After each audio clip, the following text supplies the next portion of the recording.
समूरी सिंध में अखियुनि जो नूर विरहाइण जो किरदारु अदा कंदड़ ऐं समूरी सिंध में आई कैंपूं लॻाइण जे हवाले सां मशहूरी माणींदड़ eye surgeon doctor Nisar Memon अॼु असांजे विच में न आहे। उन हवाले सां असां मुख़्तलिफ़ माण्हुनि जा वीचार पुछूं था।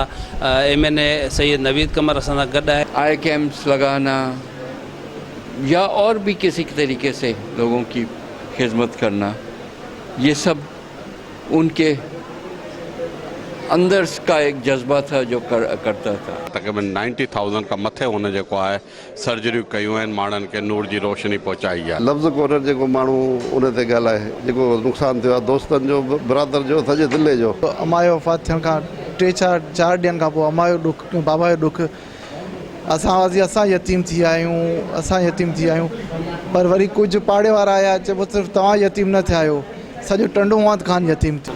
मसीहाई किरदार सदन में पैदा थींदा आहिनि, उन्हनि किरदार मां हिकिड़ो किरदारु डॉक्टर निसार मेमण आहे। कारूंझर खां किंजर ताईं, केटी बंदर खां कशमोर ताईं पूरी सिंध में इन माण्हू ख़िदमतूं कयूं। अलाह सिमरूं खे जन्नतुल फिरदौस में जॻह ॾे। नाज़रीन, अवां मुख़्तलिफ़ माण्हुनि जा वीचार ॿुधा। संदन चवणु आहे त डॉक्टर निसार मेमण मसीहाई किरदारु हो जेको सालनि सदियुनि ताईं यादि रहंदो। कैमरामैन अली नवाज़ भट्टीअ सां गॾु जमील मेमण, सिंध TV न्यूज़, टंड मोहम्मद ख़ान।